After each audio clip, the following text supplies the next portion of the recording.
So this is a comprehensive Real Time LUT Lumix Lab, everything you need to know walkthrough. There'll be no fluff. Here are all the things that I'm going to cover. There'll be chapters below to skip to what you need to. We will be covering how to get Lightroom presets as a real-time LUT, which is probably my most asked question this week. Cool. Let's start with how to get your Lightroom presets into LUTs. It's free, but you will need to download one thing and use one website. Then we'll cover how to get them on the camera and then use them in the app. This will be linked in the description, but you need to go to this website and download LUT Generator. It's completely free to do. Or you can donate if you like, because it's a great app.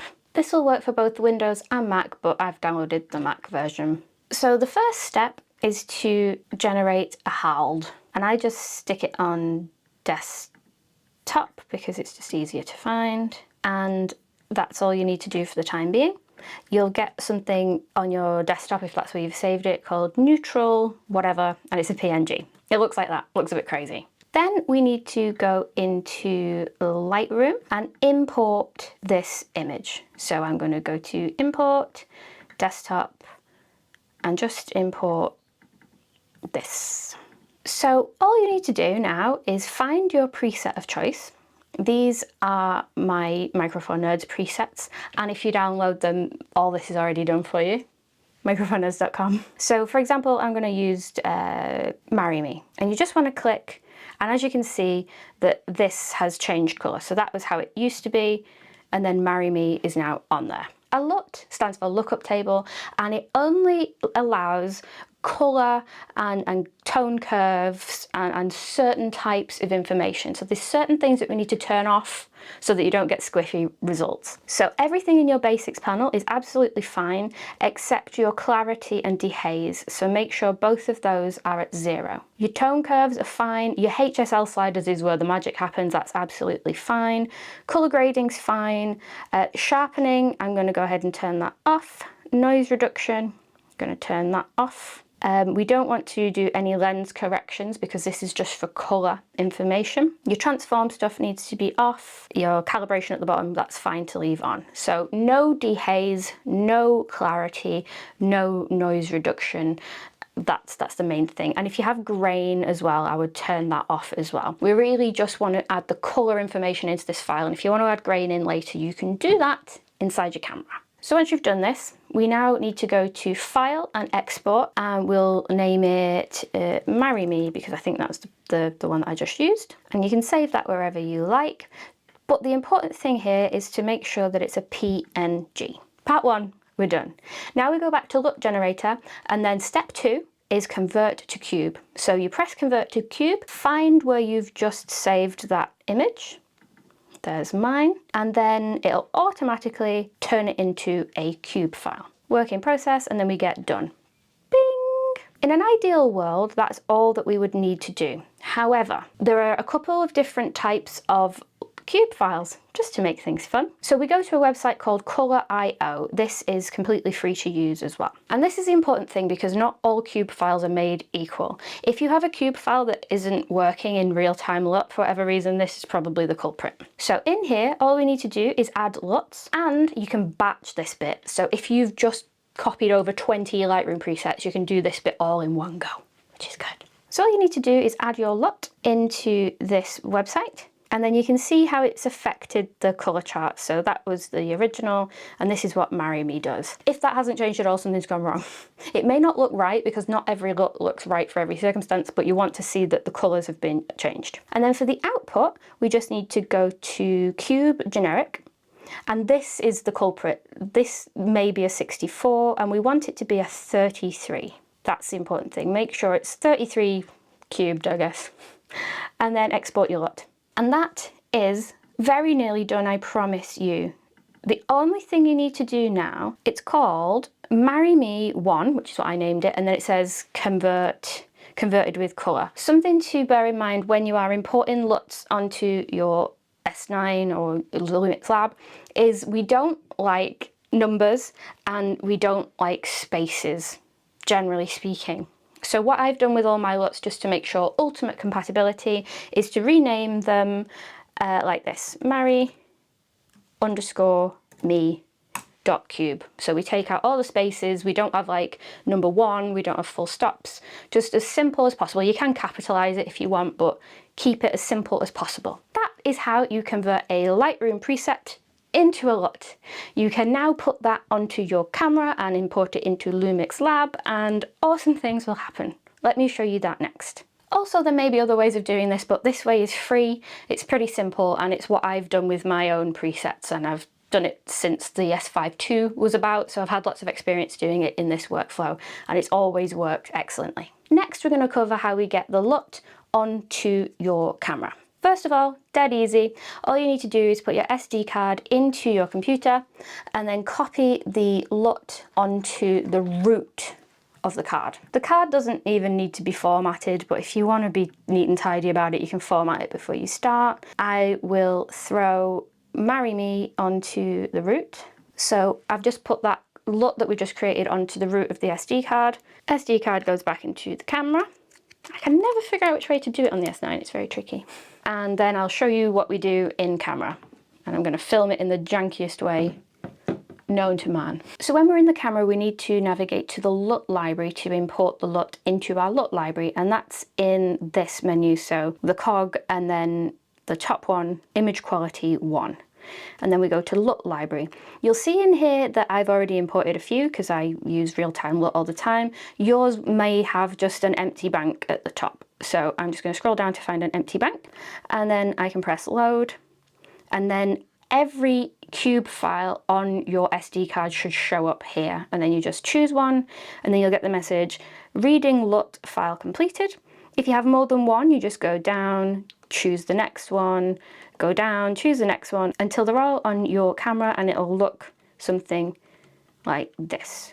Now in your LUT menu, you can scroll through all of the LUTs, and you'll see the ones that you've just imported. So we've got Marry Me is already on there, but we've got the one that I've just created here. There's two ways that you interact with LUTs in the camera, and that's not the way that I would recommend you do it, but I'm going to cover that in a moment. So that is how we get the LUTs from your computer onto your camera. The next step to get the full benefit is to get the LUTs from your camera onto the Lumix Lab app. So let's show you that next. For the purposes of this tutorial, I'm going to assume that you've already connected your camera to the app already. So it's a very straightforward process. If you haven't, the app will walk you through it. All you need to know in a nutshell is once you've done it once, the next time you want your camera and your phone to communicate, you just need to keep your Bluetooth on your camera, and it will have a little glowing blue light. Unless you turn it off in the menu, it'll have a little glowing blue light to show that the Bluetooth is on. I'm showing you this on Android, but I'm hoping that it'll be the same on iPhone as well. And this is sort of the first week of the app's release, so if you're watching this in the future and some things aren't quite where they say they are, then I'm hoping that it'll still be quite intuitive. So when you open the Lumix Lab app, you go to camera, and then you want to either, in this instance, you can transfer photos off the camera, but what we want to do specifically this time is LUT transfer, because we want to get the LUT off the camera into the app. So when we press that, the phone and the camera will automatically start to join. So you'll know that it's worked when you get the under control thing on the camera, and then this will look blank if you've never done this before. So what we have at the top here is camera and device, and now we can organize things however we want. So if you want to change the order of your LUTs, in the camera section, you can move things up and down, and it'll change things in the LUT button in here. And then if you want to add anything to your device, to your Lumix Lab app, all you need to do is tap once on the cube file. I was like pressing and holding and swiping, and I couldn't figure out how to do it, but literally all you need to do is tap once. And then you'll see this send to device. And then it'll send to device, and you'll get the little thing that says LUT has been sent to device. Okay, and then in the device menu, we will see that my lowercase Marry Me, because I've done this a few times, is here. And if you want to change where that is, we can pop it right at the top, because it's a damn good preset actually. It's in the Radiating Beauty pack. And then when we go to gallery, we can open up an already imported file from the camera in the past. So I've got this on my app already, and you'll notice at the bottom, I've just put Marry Me in number 3. But you can choose any one that you fancy. And then also if you tap on it and then tap on it again, you can change the intensity as well, which is quite nice. And you can sort of press and hold the photo to see the before and after. In here, you can also change the color temperature, exposure, contrast. It's very similar to Lightroom. Once you are done with the edit, you can just press the thing at the top and save. Or if you like that you've made a change, say for instance, we've messed with the values of the green, you want them to be, you can have it sort of royal blue or a little bit more teal. So maybe you're like, do you know what, that's better than the original. When you go to the share icon at the top, you have the option to create a new LUT. So here we can write marry me version 2. Then we press save and it's saved to LUT library. So if we back out of this and go back into LUT, which is the final one, on the device, right at the bottom now we'll see we've got marry me version 2. Now this is in the Lumix Lab app, it's not yet on the camera. What do? Single tap, transfer to camera. Then we find an empty slot and put it wherever we want. LUT transfer, simple as that. I really like this interface, it's super intuitive once you get used to it. So that is how we've got the LUT from the camera into Lumix Lab app. And now the best thing about it is even if your camera isn't connected, you can take a photo with your phone. So import that photo, add image to Lumix gallery. That's my beautiful, beautiful cheesy little face. And then we go to marry me and we can roll it down a bit. And now we have a fully edited photo, and then we can just in the click of that one button save photo, and then we've got the edited version. So this effectively could replace Lightroom on your phone because you can customize your LUTs. You could take them from Lightroom and now they're on here. The other cool thing that you can do in the Lumix Lab app is in the download section. We have two selections here. We have some LUTs from different creators and from Lumix themselves, and then we have the creator people, and I'm right here, my friends, looking lovely. And I've got two of my LUTs in here for free. I've got Black Frost and I've got Streetwise. Streetwise is banging for street photography. You can see the befores and the afters, and it shows you that it's good with the natural profile. And then all you need to do is press download. Download complete, and then it'll be in your LUT list right at the bottom. As you can see, I've just downloaded it and it's here, so you can put that wherever you like.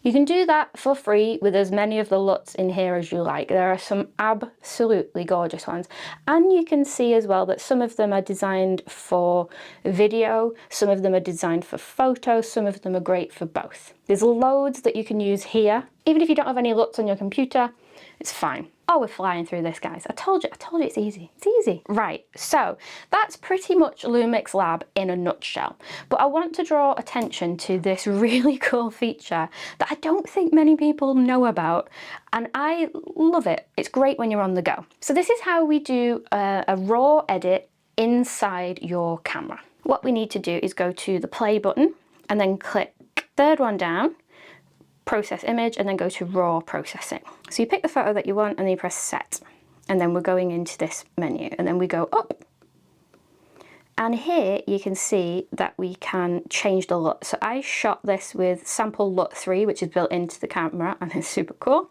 But once you click into this, as you can see, we can toggle through all the ones that are on the camera. I like dramatic blockbuster, that's a banger. Okay, so let's go with metal and teal. This is quite a dramatic LUT from my City Escape pack, if anyone's interested. And then we press set. It looks nice as is, to be honest, but you can also change the opacity. So if you think it's a little bit full on, we can roll it down, make it a little bit more subtle. And then you have the option to even add a second LUT on top if you fancy, but I don't think we need to in this instance, but then you can change down the opacity of that one. You can toggle the white balance, you can increase or decrease the contrast and the brightness. So I'm going to pop it a little bit brighter, and we can up the contrast. We can mess about with the highlights and the shadows, saturation, hue. Then when we're ready, we just go begin process, raw to JPEG, and it'll show you the before and the after, and it'll save the picture. So that is how I shot it with sample LUT 3 straight out of camera. But if you're not happy with how it looks, provided you shoot RAW and JPEG, you can edit it still in your camera without ever having to touch your laptop. I love it. So everything that we've seen so far is been about photos, but Lumix Lab also works great with video. In the S9 there is an open gate recording setting which is called MP4 Lite, and that's the type of file that you can transfer to the app and edit on the go. It gives you just enough information to cut it vertically and horizontally. It's really cool. So choose the video that you want to import and we can import it, and then it'll now be in your gallery area. So transfer complete. We can back out of that and go to gallery, and then there's the video that I've just imported. And it looks pretty nice. This was shot with Real Time LUT already, so it does look slightly graded. Oh wow, I love the ending to that video, Emily. So we go to Tools, and first of all, I think it's wise to just trim it to make sure that it's, you know, we get the choice bits. So if you want a horizontal copy at this point, you can just export it. If you want to grade it a little bit more, let's stick Marry Me on it and turn the opacity down a little bit, just to make it a little bit more punchy. And then, you know, you can see that the playback's really good, it's great. And then we have in Tools, the crop. So if you want to stick this on Instagram stories, we do 9:16. And let me see, we get the guy walking in front, so I'll do it here. And then this is the 9:16 crop. Looking very nice indeed.